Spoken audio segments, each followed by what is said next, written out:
लिखना जरूरी है और कंप्लीट टू बॉन्ड लाइन, ये इंपॉर्टेंट होता है क्योंकि आपको ना क्वेश्चंस में बॉन्ड लाइन स्ट्रक्चर्स बहुत ज्यादा मिलते हैं, तो वहां पे आपको पता होना चाहिए कि कहाँ कौन सा एटम है, आगे जब रिएक्शन करेंगे तो भी आपको जरूरत पड़ेगी। हाँ जी नेहा,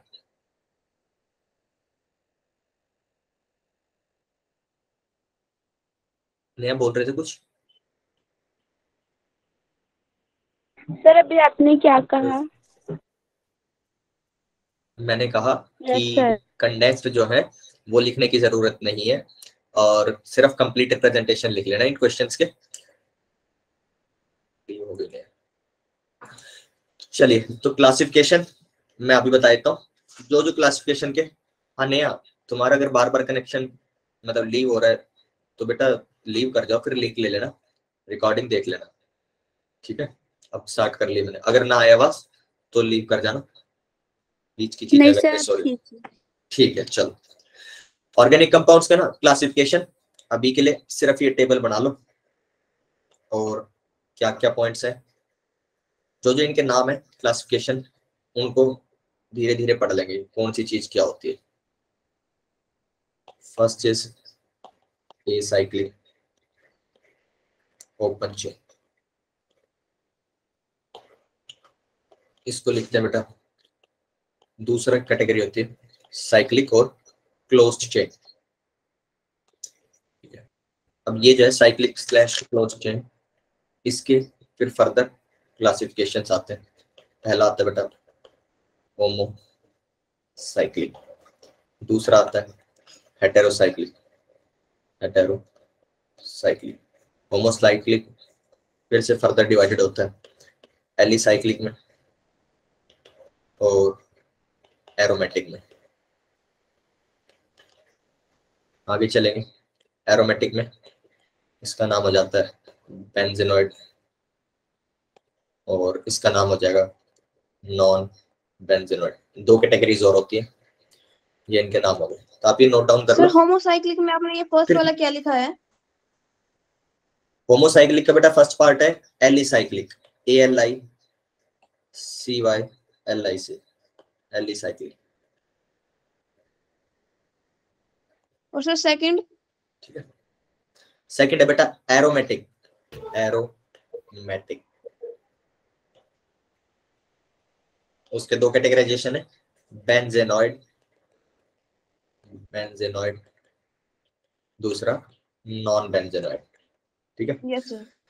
चल sir, I am in 16 minute late, can you repeat what I have taught till now? और सिमरन कह रही है I was not present in lecture 1। Okay, आप लोगों के जो भी विचार है डोंट टेक एनी टेंशन, अभी के लिए पढ़ लो। पीछे लास्ट क्लास काफी बेसिक थी, उसके अंदर आधा ही ऑर्गेनिक का पार्ट था, बाकी टाइम जो है मतलब मैंने रिडॉक्स थोड़ा सा बचा हुआ था, आधा टाइम रिडॉक्स पढ़ाया था, आधा टाइम ऑर्गेनिक पढ़ाया था, बहुत बेसिक पढ़ाया था। उसके अंदर मैंने वाइटल फोर्स थ्योरी, उसके अंदर सिर्फ एक काम की चीज थी हाइब्रिडाइजेशन, तो वो मैं आपको लेक्चर दे दूंगा, you can ask me for it, मेरे नंबर पे आप मैसेज कर देना मंथली वाले पे, मैं आपको लेक्चर दे दूंगा या फिर मेरी शीट में भी मिल जाएगा, ठीक है। ओके, और जो लेट है अनुष्का, अभी तक क्या पढ़ाया है मैंने, सिर्फ ये स्ट्रक्चर्स बताए, क्लास खत्म हो जाएगी तो मैं आपको फिर से बता दूंगा, कोई मुश्किल चीज नहीं है, बहुत हल्की सी चीज थी। एक ये टेबल बनवाइए, ये टेबल आप नोट डाउन कर लीजिए, और इसके अंदर जो जो ये चीजें ये हम बाद में पढ़ेंगे कि एलिसाइक्लिक क्या होता है, होमोसाइक्लिक क्या होता है, धीरे धीरे एक एक आती जाएंगे हमारे सामने, आप लोग सर ये देखते जाओ। ऑर्गेनिक का फर्स्ट लेक्चर है? ये बेटा है तो सेकंड लेक्चर, लेकिन लास्ट जो लेक्चर था उसके अंदर बहुत कम हमने पढ़ा था, लगभग 20 मिनट ऑर्गेनिक पढ़ा था, बाकी टाइम रेडॉक्स पढ़ा था, ठीक है। और काफी बेसिक ही चल सर रहा है अभी। हाँ, सर तो फर्स्ट लेक्चर की रिकॉर्डिंग आप ग्रुप पे भेज दोगे?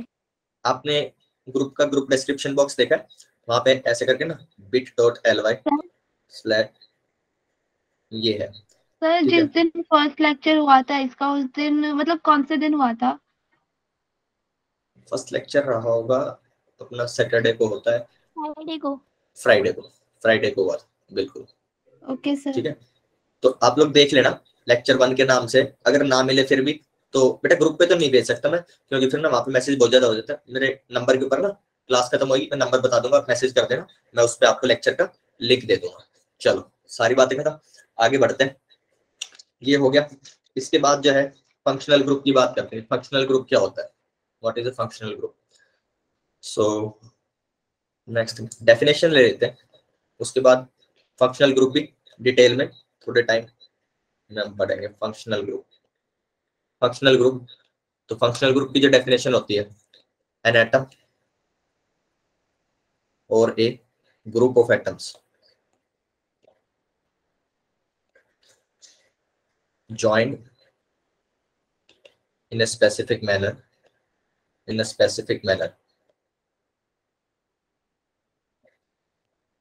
which is responsible for the characteristic chemical properties of the organic compounds। ये डेफिनेशन होती है बेटा। कुछ एग्जांपल्स हैं, COOH, this is what, carboxylic acid. इन सब के नाम हम डिटेल में पढ़ेंगे जब नोमेनक्लेचर करेंगे, तभी ये वापस आ जाए। ठीक है, कार्बोक्सिलिक एसिड हो गया, C double bond O, this is बेटा ketone. C double bond O के साथ अगर H आ जाए तो बेटा अल्डिहाइड, एल्डिहाइड। अभी डिटेल में पढ़ेंगे जब नोमेनक्लेचर करेंगे, तो सबके नाम मतलब टोटल जितने फंक्शनल ग्रुप्स हैं वो सब मेंशन कर देंगे ऑर्गेनिक के, और ये आपको भी याद रखना है। ठीक है, चलिए फंक्शनल ग्रुप हो गया। उसके बाद आता है होमोलोगस सीरीज। होमोलोगस सीरीज क्या होती है? होमोलोगस सीरीज,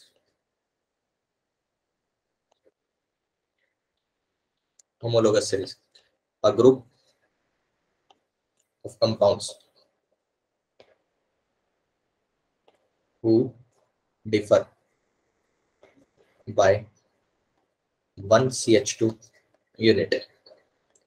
ठीक है, अगर बेटा मैं एक एग्जांपल लूं, CH3 CH3 CH3 CH2 CH3 CH3 CH2 CH2 CH3। बेटा ऐसा अगर कोई ग्रुप है, ऐसे कंपाउंड्स है, इसके अंदर आप देखोगे these both differ by one CH2 unit, one CH2 unit, these both also differ by one CH2 unit। अगर ऐसे कोई कंपाउंड्स हैं जो आपस में एक CH2 यूनिट से डिफर कर रहे हैं, तो बेटा that will be A homologous series. उस ग्रुप को होमोलोगस सीरीज बोलते हैं। ठीक है, क्या किसी को डाउट है? No sir. ओके, अच्छा एक और बात, अगर मैं इसको कह दूं ये फर्स्ट कंपाउंड है, ये सेकंड कंपाउंड है, और ये थर्ड कंपाउंड है, बेटा 1 and 2 ये लिखोगे होमोलोगस सीरीज है, 2 and 3 लिखोगे होमोलोगस सीरीज है, 1 and 3 लिखोगे नहीं है, 1 and 3 differ by 2 CH2 units. तो अगर आपने सिर्फ इन दोनों को मेंशन किया तो होमोलोगस सीरीज नहीं है, और अगर आप 1 2 3 तीनों को लिख रहे हो तो फिर से होमोलोगस सीरीज कहलाएगा। ठीक है, ओके। तो कई बार ऐसा कर सकते हैं ओके सर कि आपको 1 and 3 देके पूछ लेगा क्या होमोलोगस सीरीज है, ये अगर 2 नहीं लिखा होगा इनके बीच में तो फिर होमोलोगस सीरीज में काउंट नहीं होंगे। ठीक है, सारे के सारे एक एक यूनिट से डिफर होने चाहिए तभी होमोलोगस सीरीज होगी। दिस इज द एक एग्जांपल हो, अगर आप देखो एक ही ग्रुप पढ़ा हमने, फंक्शनल ग्रुप भी हो सकता है, कोई फंक्शनल ग्रुप भी लगा हो सकता है। ठीक है, तो यहाँ पे CH3 CH2 CH3 CO, this and CH3 CH2 COOH, these are also homologous series। ये दोनों homologous। ठीक है, अगर ग्रुप लगा होता है तो भी हम ये चीज देख सकते हैं। सर 1 2 3 कैसे? 1 2 3 बेटा इसलिए है ना, ये तीनों के तीनों आपस में 1 2 3 इसलिए है क्योंकि ये लोग एक एक यूनिट से डिफरेंशिएटेड है। पूरा का पूरा ग्रुप अगर एक एक की सीरीज है ना, कि आप कितने भी लिख लो 1 2 3 4, अगर उनके बीच में ऐसे करके आप लिख पा रहे हो, सब लोगों के बीच में एक एक CH2 का गैप है, तो आप लिख सकते हो कि वो होमोलोगस है। ठीक है, अगर सबके बीच में आ रहा हो, अगर इसके अंदर से कोई एक कंपोनेंट गायब हो जाएगा तो आपने कहीं पे 1 2 और 4 लिख दिया तो वो होमोलोगस सीरीज नहीं होगी, एक कंपोनेंट गायब है तो। ठीक है, ओके। अगर दो लोग लिख रहे हो तो फिर आप कोई भी उठा सकते हो, लेकिन उनके बीच में CH2 का गैप होना चाहिए, बस एक ही CH2 का होना चाहिए, न कम न ज्यादा, तो होमोलोगस सीरीज कहलाएगी। ठीक है, ये बात हो गई। और अब नोमेनक्लेचर करेंगे। ठीक है, homologous series is done. Yes sir. Okay, अब करते हैं नोमेनक्लेचर की बात। तो नोमेनक्लेचर, IUPAC नोमेनक्लेचर।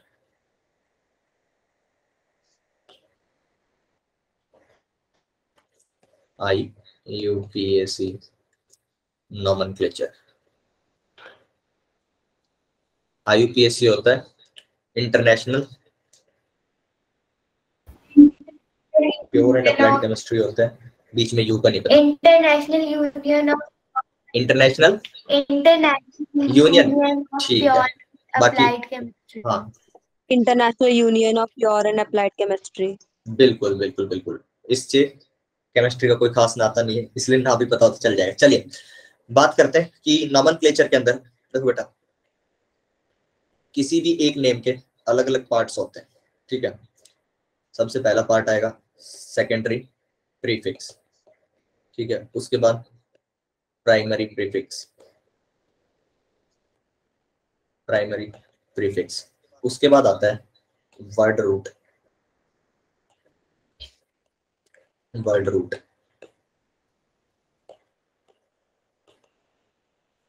और फिर आता है प्राइमरी सफिक्स।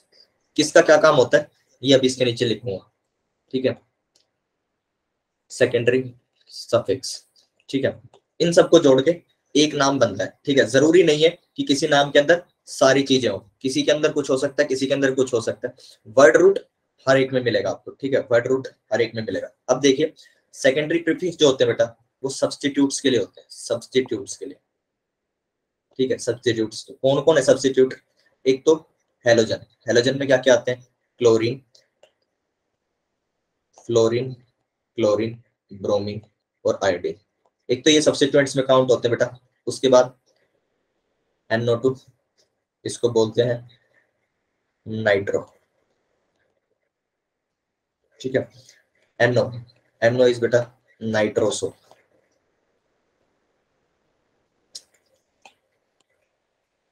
साइड वाले में आ जाएंगे। NO2 is nitro, NO is called बेटा नाइट्रोसो।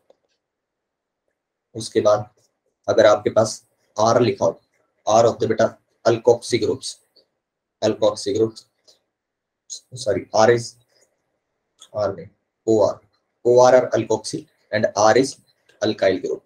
ठीक है, अभी ये सारी की सारी चीज नोट कर लो, ये सब आगे अभी काम में लगे, सारी बातें नोट कर लेना। ठीक है, सब्स्टिट्यूएंट्स होते हैं तो सब्स्टिट्यूएंट्स अगर आ रहे हैं कहीं पे, तो उसके लिए हम सेकेंडरी प्रीफिक्स से उसका नेम बताते हैं। सर मैं लेट ज्वाइन हुआ था, आप रिकॉर्डिंग सेंड कर दो। हाँ ठीक है, रिकॉर्डिंग सेंड कर दूंगा, ठीक है। फिर प्राइमरी प्रीफिक्स, प्राइमरी प्रीफिक्स क्या करते हैं बच्चों? प्राइमरी साइक्लिक नेचर को बताते हैं, indicate the cyclic nature, cyclic nature. ठीक है, तो प्राइमरी प्रीफिक्स क्या क्या हो सकते हैं? एक तो बेटा साइक्लो, प्राइमरी प्रीफिक्स हो सकता है साइक्लो,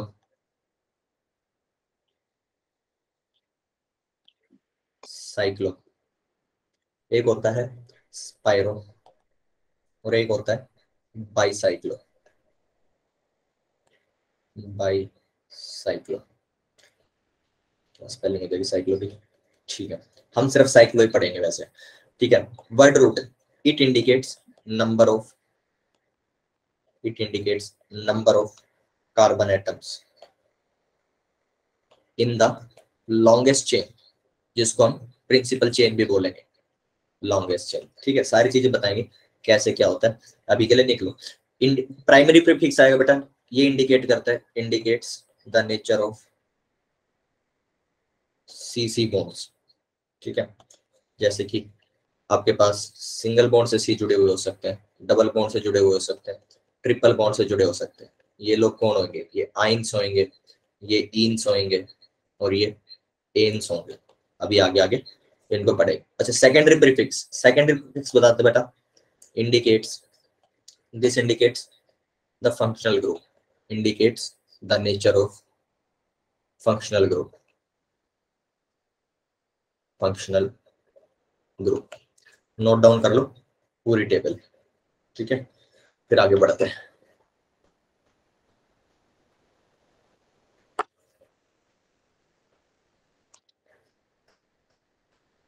हाँ जी बोलिए नया। Secondary prefix means functional group, नहीं secondary suffix, secondary suffix functional group होगा। ये सब्स्टिट्यूएंट्स हैं, इनको फंक्शनल ग्रुप नहीं बोलते, इनको सब्स्टिट्यूएंट्स बोलते हैं। फंक्शनल ग्रुप्स अभी आएंगे, COH कीटोन ये सब फंक्शनल ग्रुप में काउंट करते हैं। ब्रोमो, ब्रोमो क्लोरो ये सब चीजें, हैलोजन हो गए, नाइट्रोसो हो गया, नाइट्रो हो गया, मिथाइल हो गया, इनको हम सब्स्टिट्यूएंट काउंट करते हैं, ठीक है। चलिए आपको क्या करना होता है, जब आपका नॉमेनक्लेचर आएगा, पहले एक दो चीजों के नॉमेनक्लेचर क्लियर कर लेते हैं। एक तो अल्काइल ग्रुप्स की बात कर लेते हैं कि अल्काइल और अल्कोक्सी ग्रुप क्या होते हैं। अल्कोक्सी तो चलो alcohol, alkyl and cyclo alkyl, ये क्या होता है। तो अगर बेटा आपके कंपाउंड में से, अल्केन में से reduce 1H, you get alkyl group, ठीक है। अगर आप अल्केन के अंदर से एक H रिड्यूस कर दोगे, फॉर एग्जांपल बेटा, फॉर एग्जांपल मीथेन है CH4, इसके अंदर से बेटा आप एक H रिड्यूस कर दो, आपको क्या मिल जाएगा, CH3 डैश, ठीक है, ये आपको मिलेगा। इसका नाम होता है बेटा methyl group, methyl group, this is methyl group, ठीक है। तो आपको क्या करना है, आपका नाम क्या था, मीथेन, ठीक है। तो इसके अंदर से ane is replaced by YL, ठीक है। अगर आपको अल्काइल का नेम बताना है, ठीक है। सो अच्छा इतना बेसिक तुमको आता होगा पहले से कि ये मीथेन है, ठीक है, इतना तो पता होगा, मीथेन ईथेन ये आपने 9th-10th में पढ़े होंगे, है ना। Yes sir. ठीक है, हाँ, क्योंकि अभी करेंगे इनका भी Yes, नॉमेनक्लेचर अल्केन का, लेकिन उससे पहले थोड़ी थोड़ी तो बेसिक्स चाहिए। अल्काइल हो गया, और फिर C2H5 ये ग्रुप होगा बेटा। साइक्लिक नेचर क्या होता है? साइक्लिक नेचर अभी बताऊंगा बेटा, साइक्लिक नेचर बताऊंगा, ठीक है। ये क्या है, ये वाला कंपाउंड हो गया आपका इथाइल हो गया, ओके। इसके बाद आप लोग कितने अब बनाते जाओ, जो भी करना है, ए हटा के आइल लगा दो, ठीक है, YL लगा दो, आपके पास अल्काइल का नेम आ जाएगा। अब साइक्लिक पे आते बेटा, साइक्लो एल्केन, साइक्लो एल्केन, इसके अंदर से अगर आप एक H रिड्यूस कर दो तो आपको क्या मिलेगा, साइक्लो अल्काइल, ठीक है। इसके अंदर क्या करना होता है आपको कि साइक्लो क्या होता है, साइक्लो नेचर क्या होता है, साइक्लिक नेचर ऐसा होता है कि अगर कोई कंपाउंड क्लोज स्ट्रक्चर है, ठीक है सर, F नाइट्रो, F नहीं बेटा, F is fluorine, this is fluorine, ये लोग एक साइड लिख रखे हैं, और ये इस तरफ ये लोग अलग है, NO2 का नाम नाइट्रो है, ठीक है। हाँ, फ्लोरीन के लिए फ्लोरो लगाते हैं, ठीक है, फ्लोरीन के लिए फ्लोरो लगाते हैं, वो करेंगे अभी बात, ठीक है। साइक्लिक नेचर क्या होता है, अगर कोई कंपाउंड आपका क्लोज स्ट्रक्चर में है, ठीक है, तो वो आपको साइक्लिक नेचर, साइक्लिक का मतलब क्लोज स्ट्रक्चर, ठीक है। इनने पूछा था मुझसे साइक्लिक नेचर, ठीक है। अगर क्लोज स्ट्रक्चर आपका एग्जिस्ट कर रहा है तो आप साइक्लिक कंपाउंड बताएंगे, ठीक है। सो this is a cyclic compound. अगर ओपन स्ट्रक्चर होता है, ऐसा कोई कंपाउंड है, सो दिस इज ओपन चेन, ये ओपन चेन कंपाउंड हो जाएगा। ये क्या है, this is a cyclic compound, ठीक है। अच्छा अब अगर इसके अंदर से एक H हटा दोगे तो हमारे पास क्या आ जाएगा, साइक्लो अल्काइल, ठीक है। इसके अंदर से अगर आप एक H रिड्यूस कर दो, ठीक है, -1H, ऊपर भी -1H, ठीक है। अगर आप एक H रिड्यूस कर दोगे बेटा तो आपको क्या मिल जाएगा, आपको मिल जाएगा साइक्लो अल्काइल ग्रुप, ठीक है। इसके अंदर क्या करना है, आपका क्या होगा, नेम होगा साइक्लो अल्केन कुछ, ठीक है। साइक्लो अल्केन अगर मेरे पास नेम है, तो इसके अंदर से भी ए हटाएंगे और YL लगाते हैं, तो बेटा इसका नाम होता है साइक्लो हेक्सेन, ठीक है, साइक्लो हेक्सेन, इसका नाम साइक्लो हेक्सेन है। ए हटाएंगे और क्या बन जाएगा, साइक्लो हेक्साइल, ठीक है। क्या क्लियर है बच्चों, यस सर। No, sir. ठीक है, ओके। साइक्लोएल्केन, साइक्लोएल्काइल, ये सब हो गए, ठीक है। तो साइक्लोहेक्साइल का स्ट्रक्चर क्या है? ये रहा बेटा, देखो स्ट्रक्चर कैसे बनेगा। अच्छा हाँ, अगर तुम पूछ रहे हो कि कंप्लीट स्ट्रक्चर देखें, उससे समझ आ जाए। ये स्ट्रक्चर है, इसके अंदर हर कार्बन के ऊपर अगर 2 H होने चाहिए थे तो किसी एक के ऊपर 1 H होगा। मान लो ये सर इसकी जिस पे एक हाँ, क्या बोल रहे हो काफी? तो जिस पे एक एच कम होगा उस पे हाँ हमने शो करना है, नहीं, जैसे उसको ऐसे आपने करके ये बॉन्ड शो बॉन्ड कर लाइन देंगे। स्ट्रक्चर में शो किया है। हाँ, ये एक खाली बॉन्ड शो कर देंगे, ठीक है। एक खाली बॉन्ड हम शो कर देंगे कि इसके अंदर एक बॉन्ड खाली है, ऐसे करके शो कर देंगे। ओके, और बॉन्ड लाइन स्ट्रक्चर के अंदर कुछ नहीं दिखाएंगे। बॉन्ड लाइन स्ट्रक्चर के अंदर अगर आपको इसका ये बॉन्ड लाइन स्ट्रक्चर दिखाए तो हाँ, ये वाला एक बॉन्ड आप शो कर दोगे, ऐसे शो किया जाता है कि this is a alkyl group, ठीक है। पर उसके अंदर ना मेंशन्ड होगा, आपको क्लियरली दिखेगा। अदरवाइज आप इसको एक CH3 भी समझ सकते हो यहाँ पे, तो आपको मेंशन्ड मिलेगा या दिख जाएगा कि अल्काइल कैसे डिफरेंशिएट है। बाकी एक बॉन्ड शो कर देते हैं कि ये बॉन्ड खाली है, ठीक है। ओके, इसके अंदर हर जगह पे 2-2 H होंगे। अभी धीरे धीरे एक्चुअली क्या है, ये लोग फ्रीली एग्जिस्ट नहीं करते, ठीक है। तो इसका बॉन्ड लाइन स्ट्रक्चर हमें बनाना नहीं होता है, मतलब वैसे जरूरत नहीं पड़ेगी। These don't exist, these don't exist freely, ठीक है। ये मोमेंटरीली रिएक्शन के अंदर पॉपअप होते हैं कि ये बनते हैं, और फिर ये जो एक बॉन्ड खाली है ना, ये कहीं पे जाके चिपक जाएगा, किसी और चीज पे जाके चिपक जाएगा। क्या होता है, जैसे कि CH3 मिथाइल ग्रुप है, इसके पास C2H5 ये ग्रुप आएगा, ठीक है। ये दोनों आएंगे और मिलके क्या बना लेंगे, ऐसा C3H8। बिल्कुल क्या बन जाएगा, प्रोपेन बन जाएगा, एक हटा दो, ठीक है। ऐसे करके बना लें। तो इनका बॉन्ड लाइन स्ट्रक्चर हमें चाहिए नहीं होता है, ठीक है। सिर्फ बोलते हैं कि एक मिथाइल आया होगा, एक इथाइल आया होगा, ठीक है। फ्रीली एग्जिस्ट नहीं कर रहे होते हैं लोग। ओके, ये बात हो गई फ्री एग्जिस्टेंस की। एक और चीज है आइसो, यहीं पे आइसो और एन इसकी बात कर लेते हैं। देखो बेटा, अगर मेरे पास CH3 CH2 CH3 ये चीज है, ठीक है, तो इसका जो है स्ट्रक्चर मीथेन का एक ही स्ट्रक्चर हो सकता है। आइसोमर सुनोगे आपने, C2H6, इसका भी एक ही स्ट्रक्चर हो सकता है आपका। अगर प्रोपेन आता है तो प्रोपेन के केस में भी एक ही स्ट्रक्चर बन सकता है। लेकिन अगर आप ब्यूटेन बनाओ, CH3 C2 4 कार्बन ले लो और 4 दिया 12, 3 3 6 H10, अगर ये बनाओगे बेटा तो इसके डिफरेंट स्ट्रक्चर्स बन सकते हैं, ठीक है। इसके डिफरेंट स्ट्रक्चर बन सकते हैं। पहला स्ट्रक्चर, आप सिंपली चारों कार्बन्स को एक चेन में जोड़ दोगे, वैलेंसीज कंप्लीट कर दोगे, ठीक है। दिस स्ट्रक्चर इज कॉल्ड बेटा N ब्यूटेन, ठीक है। N ब्यूटेन बोलेंगे इसको। ये हो गया N butane structure.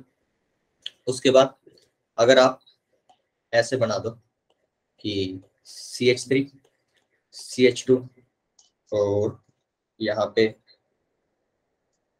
CH2 CH3 ऐसे कर दो, ठीक है। तो ये वाला जो आपका ग्रुप होगा, इसका नाम पता किसी को कि ऐसा अगर ब्यूटेन दे रखा है तो वो क्या कहलाएगा? फिर तो बीच में CH2 की जगह CH नहीं आएगा? 3 3 6 3 9, हाँ यहाँ पे एक CH हो जाएगा, 2 नहीं रहेगा, एक कम हो जाएगा, एक H, ठीक है। इसका नाम पता किसी को? आइसोब्यूटेन। आइसोब्यूटेन, बिल्कुल, दिस इज आइसोब्यूटेन, ठीक है। ये होएगा आइसोब्यूटेन, ठीक है। एक टर्मिनेटिंग कार्बन के ऊपर अगर 2 मिथाइल ग्रुप्स हो, आइसो किस लिए यूज होता है? 2 methyl groups, 2 methyl groups at the terminating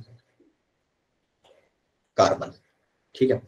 अगर 2 मिथाइल ग्रुप्स एग्जिस्ट कर रहे हैं, टर्मिनेटिंग फिर किसको मानोगे? इसको मानोगे, इसको टर्मिनेटिंग मानोगे और कहोगे इसके ऊपर 2 ग्रुप्स लगे हुए हैं, ठीक है बेटा। एक स्ट्रक्चर ये हो सकता है। उसके बाद जब हम C5 5 दूनी 10 C5 की बात करेंगे, C5 के साथ 5 × 2 एंड H कितने 12 हो जाएंगे, बिल्कुल H12 हो जाएंगे। तो इसके अलग अलग स्ट्रक्चर क्या क्या आ सकते हैं बेटा? एक आएगा इसका normal structure CH3 CH2 CH2 CH2 और CH3, तो ये क्या हो जाएगा? दिस इज N पेंटेन, ये हो जाएगा N पेंटेन। उसके बाद इसका एक स्ट्रक्चर ये हो सकता है, ये क्या हो जाएगा? Isopentane, isopentane. एक और स्ट्रक्चर हो सकता है, एक ही कार्बन के ऊपर 3 मिथाइल लगा दो, दैट इज कॉल्ड बेटा नियोपेंटेन। ठीक है, तो हुआ क्या है, आपको 4 मिथाइल दिख रहे हैं, ठीक है, लेकिन टेक्निकली ये इस कार्बन के ऊपर ये 3 मिथाइल्स लगे हुए हैं, ये 3 मिथाइल लगे हुए हैं, तो this is neopentane and neo terminology is used. Neo use करेंगे बेटा 3 methyl groups on terminating carbon. ठीक है, अच्छा ये हो गया। इसके बाद इसके 3 स्ट्रक्चर्स हो सकते हैं, ठीक है, ये हो गया। अभी यहाँ पे नियो के अंदर आपको लग रहा है साइक्लिक स्ट्रक्चर्स नहीं हो सकते किनके? अच्छा इसके, हाँ साइक्लिक आइसोमर्स भी बन सकते हैं, बिल्कुल बन सकते हैं, पेंटेन साइक्लोपेंटेन भी बन सकता है। मैं ओपन की बात कर रहा था क्योंकि मेरे को आइसो नहीं बताने थे, साइक्लोपेंटेन भी बन सकता है। ठीक है, आइसोमर्स के अंदर हम सारे के सारे स्ट्रक्चर काउंट कर लेते हैं बेटा। एन ब्यूटेन रिपीट कर दें, देखो अगर आपका, देखो इस चीज के लिए, इस फॉर्मूले के लिए आप काफी सारे स्ट्रक्चर्स बना सकते हो, दे आर कॉल्ड आइसोमर्स। ठीक है, उन स्ट्रक्चर्स के अंदर से एक स्ट्रक्चर मैंने बनाया कि सारे के सारे कार्बन सीधे एक चेन में जुड़े हुए होंगे, तो वो एन टर्मिनोलॉजी से दिखाया जाएगा। ठीक है, जिसके अंदर पॉसिबिलिटी है, जैसे प्रोपेन के अंदर कोई पॉसिबिलिटी नहीं है, आप कुछ भी नहीं कर सकते, हर बार वही चीज होगी। अगर आप इसको ऐसे करके ऐसे दिखा रहे हो तो कुछ सर नहीं, मतलब अगर कोई भी कंपाउंड, पोजीशंस वही है, अगर कोई भी कंपाउंड स्ट्रेट चेन में है तो हम उसके आगे एन लगा देंगे, एन लगा देंगे। ठीक है, और दिस इज कॉमन नेम होते हैं। ठीक है, ये कॉमन नेम्स हैं, ये कॉमन नेम की टर्मिनोलॉजी है। ठीक है, कॉमन नेम्स। आईयूपीएससी में इनका नेम, इसका नाम सिर्फ ब्यूटेन होगा आईयूपीएससी में, दिस इज ओनली ब्यूटेन। ठीक है, आईयूपीएससी अभी लिखेंगे, दिस इज ब्यूटेन। आईयूपीएससी के अंदर आपको एन आइसो ये सब नहीं लिखने होते। इसके जब नोमेनक्लेचर करेंगे आइसो ब्यूटेन, इसके अंदर बेटा लॉन्गेस्ट चेन लेंगे ऐसे करके, अभी लॉन्गेस्ट चेन निकालने सीखेंगे, this is the longest chain. ठीक है, और ये क्या बनेगा, दिस इज, ये प्रोपेन का आपको ना प्रोपेन से बनेगा, इसके अंदर 3 कार्बन है, तो इसका आईयूपीएससी नेम अभी निकालेंगे। ठीक है, इसके अंदर क्या हो जाएगा, दिस इज 2 मिथाइल प्रोपेन। ठीक है, ऐसे करके सब्स्टिट्यूएंट काउंट करेंगे इसके अंदर मिथाइल को, और इसका नाम 2 मिथाइल प्रोपेन मिलेगा आपको। ठीक है, तो अभी जब बाकी नोमेनक्लेचर देख लेंगे तब ये सब करेंगे। अभी के लिए मैंने बता दिया कि आइसो क्या होता है। अब आइसो के केस के अंदर आप ब्यूटेन ही बोल रहे हो, टोटल जितने कार्बन है, इस टर्मिनोलॉजी के अंदर आप टोटल कार्बन से ही बोल रहे होते। जब आपने पेंटेन बोला तो भी आपने पूरा का पूरा 5 के 5 काउंट किए, हालांकि उसकी प्रिंसिपल चेंज अगर यहाँ पे देखोगे, इसकी प्रिंसिपल चेन अगर काउंट करोगे, प्रिंसिपल चेन होती है लॉन्गेस्ट कार्बन की चेन। ठीक है, लॉन्गेस्ट चेन जो स्ट्रेट है। ठीक है, तो जिसके अंदर और फिर बाकी चीजों को सब्स्टिट्यूएंट काउंट कर लेंगे हम। ठीक है, तो यहाँ पे इसकी तो 4 की आपको चेन मिलेगी, 4 कार्बन की प्रिंसिपल चेन है। ठीक है, लेकिन इसको आप पेंटेन बोल रहे हो, इसके नाम के अंदर ब्यूटेन आएगा, आईयूपीएससी नाम के अंदर ब्यूटेन यूज किया जाएगा, जो रूट वर्ड बोलते हैं। ठीक है, रूट वर्ड क्या होते हैं, मीथेन का मेथ होता है, इथ होता है, उसके बाद प्रोपेन के लिए प्रोप आता है, ऐसे करके रूट नेम्स होते हैं, तो वो हम डिस्कस करेंगे। अभी के लिए आइसो, नियो और एन टर्मिनोलॉजी ये आपको क्लियर होनी चाहिए। अगर कोई आपसे पूछे कि आइसो ये है तो आप स्ट्रक्चर बना पाओ। ठीक है, क्या करना होता है आइसो के लिए, आइसो के लिए सीधा क्या करो, एक कार्बन लो, उसके ऊपर 2 मिथाइल ग्रुप्स लगा दो, बाकी जितने कार्बन मिल गए उनको आप सीधा जोड़ दो। ठीक है, तो ये क्या हो जाएगा, 3 और 3 6, दिस इज आइसो हेक्सेन। अगर कोई कहे कि नियो हेक्सोन बना के दिखाओ, नियो हेक्सेन, तो उसके अंदर क्या करना है, 3 ऐसे लगा दो, जितने बच गए ऐसे शो हो जाएगा, दिस इज व्हाट बेटा, दिस इज नियो हेक्सेन। ठीक है, क्या कर पाओगे? Yes sir. ठीक है, और कोई डाउट किसी को, किसी ने कुछ बोल रहा, वरना फिर आगे चलते हैं। ओके, ये सब हो गए आइसो नियो की टर्मिनोलॉजी। सॉरी, इसके बाद अब करेंगे सब्स्टिट्यूएंट्स का नोमेनक्लेचर, अलग अलग कैटेगरीज में पढ़ेंगे। तो आईयूपीएससी क्या, नियो हेक्सेन, नियो हेक्सेन ये रहा ना, 3 4 और 2 6। हेक्सेन आपने देखा, हेक्स लिखा हुआ है, हेक्स का मतलब होता है 6। ठीक है, हेप्ट का मतलब होता है 7। ठीक है, ये अभी बताऊंगा जब आपको वर्ड रूट्स बताऊंगा। ठीक है, पहले तो आपने देखा कि हेक्स के अंदर 6 कार्बन होने चाहिए, और आगे क्या लिखा हुआ, नियो। तो नियो का क्या मतलब है, एक कार्बन के ऊपर 3 मिथाइल मिलेंगे, ये कर दिया आपने, तो 4 तो यहाँ यूज हो गए, और बेटा आपके 2 बच गए 6 के अंदर से, तो आपने 2 ऐसे लगा दिए। इसके साथ H भी है, इसके साथ H भी है, लेकिन हर बार पूरा पूरा ऐसे H वाला स्ट्रक्चर नहीं लिख रहे होते हैं, ठीक है, वरना बहुत टाइम लग जाएगा ऑर्गेनिक में करने में। ठीक है, क्लियर है बेटा? किसने पूछा था? शैली?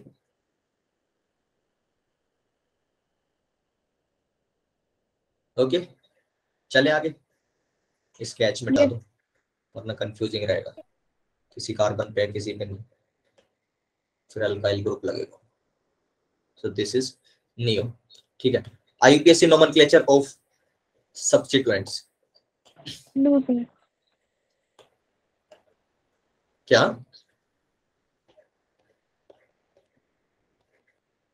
Nomenclature of substituents. ठीक है, तो सब्स्टिट्यूएंट कौन कौन है ये तो मैं पहले ही बता चुका। ठीक है, सब्स्टिट्यूएंट कौन कौन है बता चुके। प्रोसेस लिख लो कि क्या करना होता है। सबसे पहला होता है बेटा लॉन्गेस्ट कार्बन चेन सेलेक्ट करनी होती है। Longest carbon chain is selected. ठीक है, ओके, ये हो गया। आप सबसे ज्यादा कार्बन की जो सिंगल चेन, सर हम सिंगल कार्बन को मिथाइल बोलेंगे। अगर उसके ऊपर 3 H है तो मिथाइल होगा। ठीक है, अगर 3 H प्रेजेंट है तो मिथाइल ग्रुप होगा। अगर उसके इससे ज्यादा गायब है तो फिर वो मिथाइल नहीं होगा। ठीक है, और उसका नाम क्या होगा ये मुझे भी नहीं पता। फिर हर चीज का एक्चुअली नोमेनक्लेचर हमें जरूरी। नोमेनक्लेचर सिर्फ जो आपका क्वेश्चन सीधा आएगा ना उसके लिए किया जाता है कि नोमेनक्लेचर का सीधा क्वेश्चन आता है। प्लस कई जगहों के ऊपर आपको रिएक्शन करने के लिए मान लो A+B दे रहे हैं तो A और B का फॉर्मूला ना बता के आपको सीधे सीधे उनका IUPAC नेम बता देगा। इस चीज के लिए काम आए, इस 2 चीजों के लिए हम लोग नोमेनक्लेचर सीख रहे होते हैं। लॉन्गेस्ट कार्बन चेन आपको सेलेक्ट करनी होती है। ठीक है, और इसके अंदर एक और बात है, if any compound has 2 or more locant बोलेंगे, if any compound has 2 or more longest carbon chain, 2 or more, अगर किसी की longest carbon chain जो आप सेलेक्ट कर रहे हो वो आपको 2 मिल रही है या उससे ज्यादा मिल रही है तो कौन सी को सेलेक्ट कर रहे हैं उसके लिए बता रहे हैं। with same number of carbons, then that chain is selected which has more number of locants। ठीक है, लोकेंट देखो क्या होता है। आपको अगर 2 कार्बन ये चीज है 1 2 3 4 5 इसके ऊपर एक ये हो गया और एक कार्बन ये रहा, एक कार्बन ये रहा एंड दिस, तो this is 3 and 2 5 and 3 and 2 5। ठीक है, आप बेटा एक तो प्रिंसिपल चेन, ये प्रिंसिपल चेन लॉन्गेस्ट चेन को ना प्रिंसिपल चेन भी बोल देते हैं। Longest carbon chain is called principal chain और पेरेंट चेन। प्रिंसिपल चेन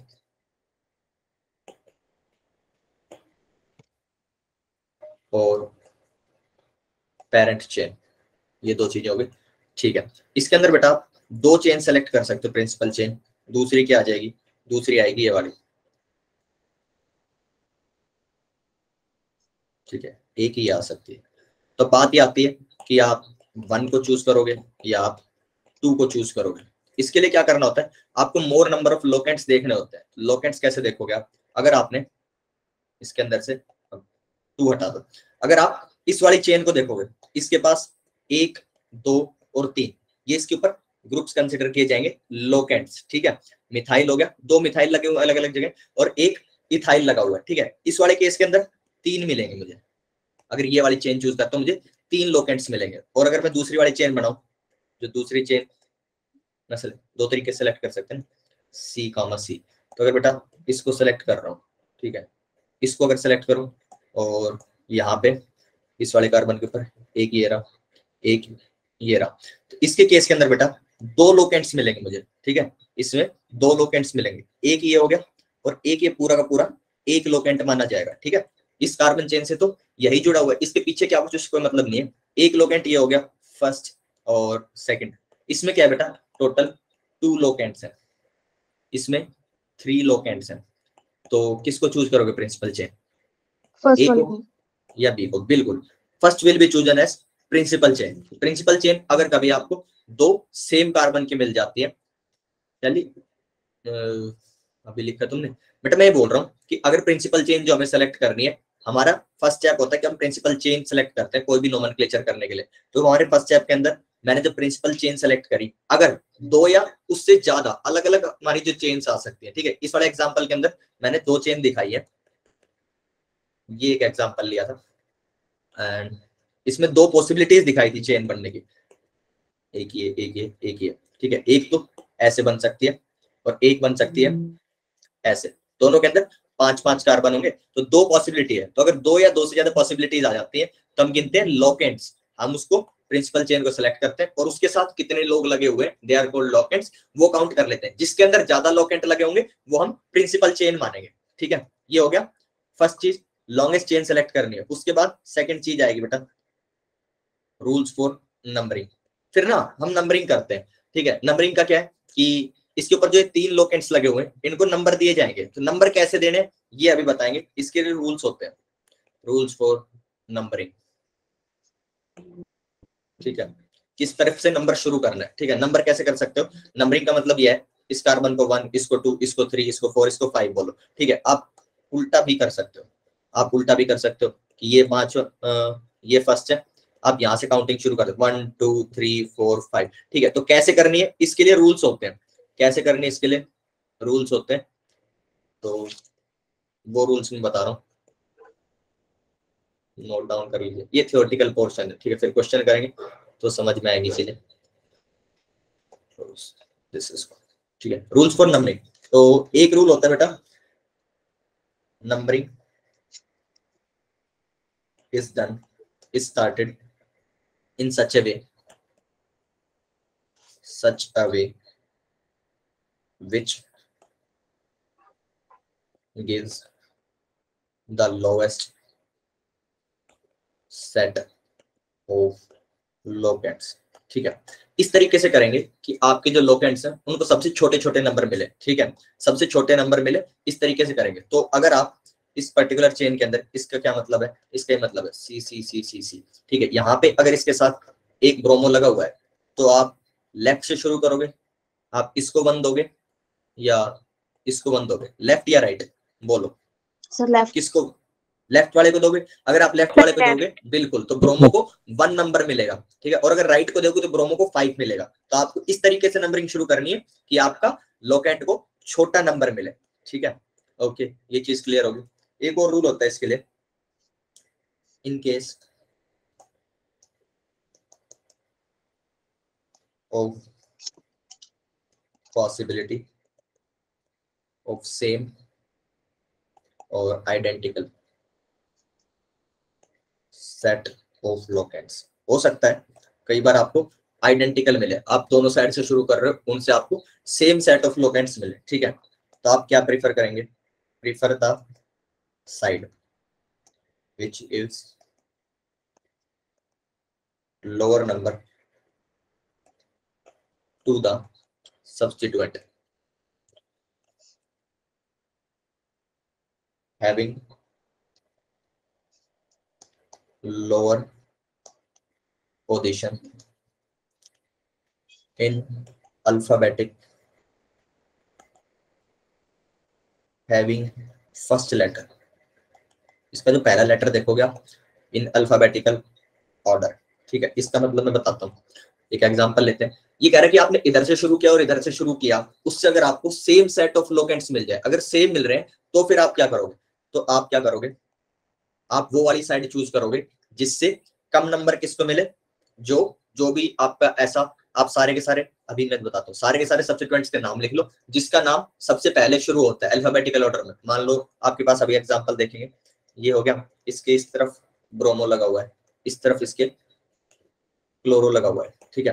तो आप जो है नंबरिंग करोगे, अगर आप लेफ्ट टू राइट करते हो 1 2 3 4 5, ठीक है, उस केस के अंदर आपके पास सेट क्या आ जाएगा, आपका लोकेंट्स का सेट आएगा 1,5। अगर आप उल्टी साइड से करते हो तो भी आपका 1 2 3 4 5, तो भी सेट आपको 1,5 ही मिलता है। अब ये तो आइडेंटिकल सेट हो गए।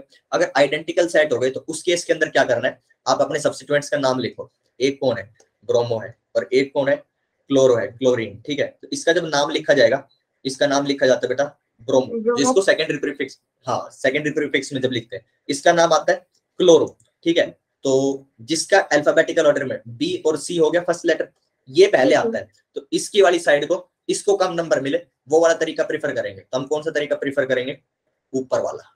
ठीक है, इससे ब्रोमो को 1 नंबर मिलेगा और क्लोरो को 5 मिलेगा। ओके, ये हो गए रूल्स फॉर नंबरिंग। ठीक है, ये सारे रूल्स क्लियर हो गए। उसके बाद क्या करना है, उसके बाद बस नाम लिखना है। तो नाम लिखने के लिए तो स्टार्टिंग में ऐसे करके लिखे थे ना कि वर्ड रूट ये होता है, ये होता है, ये होता है, उसके अंदर से सारी चीजें उठाओ। ठीक है, वर्ड रूट, वर्ड रूट क्या हो जाएगा, वर्ड रूट हो जाएगा जितने नंबर ऑफ कार्बन है। ठीक है, उसके बाद प्राइमरी प्रीफिक्स देखोगे, किसी केस के अंदर क्या प्राइमरी प्रीफिक्स एग्जिस्ट करता है, अगर साइक्लो नेचर है तो आप साइक्लो लिख दोगे। ठीक है, उसके बाद क्या देखोगे, आप सेकेंडरी प्रीफिक्स लिखना है। ठीक है, और पीछे की तरफ क्या होता है, प्राइमरी प्रीफिक्स एंड सेकेंडरी, पीछे क्या आता है, सफिक्स आता है। ठीक है, प्राइमरी सफिक्स, ये सारी की सारी चीजें, जो भी आपका कंपाउंड है, जो भी चीज एप्लीकेबल होगी वो उसके अंदर आप लिख के आप उसका नाम लिख दोगे। एक और चीज है जो मैं बता दूं कि numbers are separated by commas. ठीक है, and number and alphabet are separated by a dash, by dash. ठीक है, डैश से सेपरेट करेंगे। वाइल अल्फाबेट्स, अगर कोई दो नाम, मतलब नाम के अंदर दो पार्ट आते हैं, दो पोर्शन आए, तो ये दोनों आप सिर्फ स्पेस से सेपरेट करोगे। Alphabets are separated by space, बस उन दोनों के बीच में हम स्पेस दे देंगे। ठीक है, ओके, चलिए ये हो गया। अब ना एक एग्जांपल में नाम लिख के देख लेते हैं। ठीक है, सब्स्टिट्यूएंट क्या क्या हो सकते हैं, सब्स्टिट्यूएंट्स मैंने आपको लिखा दिए, उनके नाम क्या क्या होते हैं वो भी मैंने आपको वहां पे बताए। एग्जांपल देखते हैं, एग्जांपल से फिर सारी चीजें क्लियर होंगी। ठीक है, एक एग्जांपल कि अगर मुझे ऐसा कुछ दे रखा है सी सी सी सी सी और सी, इसका अगर मेरे को IUPAC नोमेनक्लेचर मतलब IUPAC नेम बताना है, तो बेटा मैं क्या करूंगा, सबसे पहले फर्स्ट स्टेप क्या होता है मेरा, सेलेक्टिंग द पेरेंट चेन। ठीक है, अगर मेरे को पेरेंट चेन सेलेक्ट करनी है तो पेरेंट चेन ये बनेगी, इसके 3 और 2 5। ठीक है, अभी इसे कॉम्प्लिकेट नहीं करते, ये ठीक है, पेरेंट चेन सीधे सीधे ये बनेगी कि आपको 4 के लिए, तो दोनों केसेस के अंदर अगर ऐसे देखूंगा, एक तो ये चेन बन सकती है और एक चेन ये बन सकती है। ठीक है, तब फिर से 2 चेन आ गई। जब 2 चेन आती है तो अगर मैं इसको 1 बोल रहा हूँ और नीचे वाली को 2 बोल रहा हूँ, क्या कोई बताएगा पेरेंट चेन कौन सी रखनी, एनीवन, पेरेंट चेन कौन सी रखनी, 1 और 2? सर 1। सर कोई सी भी दोनों में, क्योंकि दोनों में सब्स्टिट्यूएंट का नंबर है वो सेम है। बिल्कुल, तो ये ना आप कुछ भी चूज कर लो, दोनों के अंदर अगर नंबर सेम है तो आप कैसे भी नाम लिख रहे होगे, 1 या 2 आप कोई भी चूज कर लो, नाम सेम आएगा दोनों केसेस से, तो आप कोई भी एक चूज कर सकते हो। आपने मान लीजिए ये वाली मान ली, अगर ऐसा हो जाता है कभी कि आइडेंटिकल सिनेरियो आ रहा है, इसका मतलब आप कोई भी चूज कर सकते हो, नाम दोनों में सेम ही आना है, दोनों तरीके से सेम नेम आना है। तो इसको मैं साफ सा लिख दूं, प्रिंसिपल चेन हमने सेलेक्ट कर ली, 1 2 3 4 और ये। ठीक है, और इसके साथ ये हो गया। ठीक है, उसके बाद क्या करना था, प्रिंसिपल चेन सेलेक्ट हो गई, आप नंबरिंग करेंगे, तो नंबरिंग कौन सी साइड से, नंबरिंग ऐसे होगी 1 1 2 3 4, क्योंकि अगर इस साइड से करूंगा तो यहाँ पे इस वाले कार्बन को 3 नंबर मिलेगा। अब मैंने 2 नंबर दे दिए, तो लोअर नंबर देना होता है। ठीक है, नंबरिंग कर दी। नंबरिंग करने के बाद क्या, उसके बाद रूट वर्ड, वर्ड रूट, इनको भी नोट कर लीजिए कि वर्ड रूट्स में वैसे तो पता होगा, अगर 1 कार्बन तो ये हो जाएगा मैथ, 2 कार्बन होगा बेटा तो उस केस के अंदर ETH। 3 कार्बन के केस के अंदर प्रोप, प्रोप, 4 में ब्यूट, ठीक है। और 5 कार्बन अगर होंगे बेटा पेंट, पेंट आएगा। और 6 कार्बन के लिए हेक्स, हेक, और 7 के लिए हेप्ट, 7 के केस में हेप्ट, 8 के केस में ओक्ट, ऑक्ट, ऑक्टेन, ठीक है। और 9 के केस में शायद NO N होता है, ठीक है। तो 8 तक काम चल जाता है, बाकी फिर नेक्स्ट क्लास में बता दूंगा देख के। बाकी इससे इतने बड़े आपको पूछेंगे नहीं, ठीक है। तो आपको इतने दे दिए काफी है। ये वर्ड रूट, अब सबसे पहले क्या सेलेक्ट करेंगे, सबसे पहले आप वर्ड रूट लिख लीजिए, वर्ड रूट लिख लेंगे। इसका नाम लिखने के लिए वर्ड रूट लिख लिया आपने, ठीक है। वर्ड रूट, इसका वर्ड रूट क्या आ जाएगा, ब्यूट, ठीक है। इसका वर्ड रूट आ जाएगा ब्यूट, ब्यूट, ठीक है। उसके बाद अच्छा, अब क्या देखेंगे, अब प्राइमरी प्रीफिक्स देखो। प्राइमरी प्रीफिक्स क्या पूछता है आपका, साइक्लिक और नॉन साइक्लिक नेचर पूछता है। तो वो तो है नहीं यहाँ पे, तो नॉन के लिए नॉन नहीं लिखना होता है, नॉन के लिए नहीं लिखना होता है। अगर साइक्लिक हो तो साइक्लो लिख दो, ठीक है, वो है नहीं। फर्स्ट प्रीफिक्स आपका क्या आ जाएगा, आपका कुछ नहीं रहेगा फर्स्ट प्रीफिक्स। सेकेंडरी प्रीफिक्स क्या आ जाएगा, सेकेंडरी प्रीफिक्स बेटा इस ग्रुप का नाम लिखोगे, इस ग्रुप का नाम लिखोगे। क्या नाम है इसका, मिथाइल है, ये मिथाइल है। और कहाँ पे लगा हुआ है, इसकी बेटा पोजीशन मार्क करोगे 2 डैश, इसकी पोजीशन बता दी कि ये सेकंड कार्बन पे है, 2 मिथाइल ब्यूट, आगे का नेम बढ़ गया। उसके बाद प्राइमरी सफिक्स के अंदर क्या लिखते हैं बेटा, एन, आइन और इन, ठीक है। ये आप लोगों को पता होंगे, जहाँ पे डबल बॉन्ड एग्जिस्ट कर रहा होता है वो इन होते हैं, जहाँ पे ट्रिपल बॉन्ड एग्जिस्ट कर रहा होगा वो आइन कहलाएंगे, और सब सिंगल बॉन्ड होंगे दे आर, ठीक है। तो अल्केन, अल्काइन, हाँ जी क्लास हो गई ना। अगली अंकिता बोलो जल्दी, नाम लिख दिया तुमने, लिख ही दिया। तो इसके पीछे ब्यूटेन नाम आ जाएगा। और सेकेंडरी सफिक्स होता है आपका फंक्शनल ग्रुप के लिए, इसके अंदर कोई फंक्शनल ग्रुप नहीं है, तो इसका नाम सिर्फ इतना सा बच जाएगा, ठीक है। ओके, बोलो अंकिता क्या बोल, हाँ सब्जेक्ट, हाँ हाँ पता है मेरे को, पता है, तुम सारे यहीं पे हो।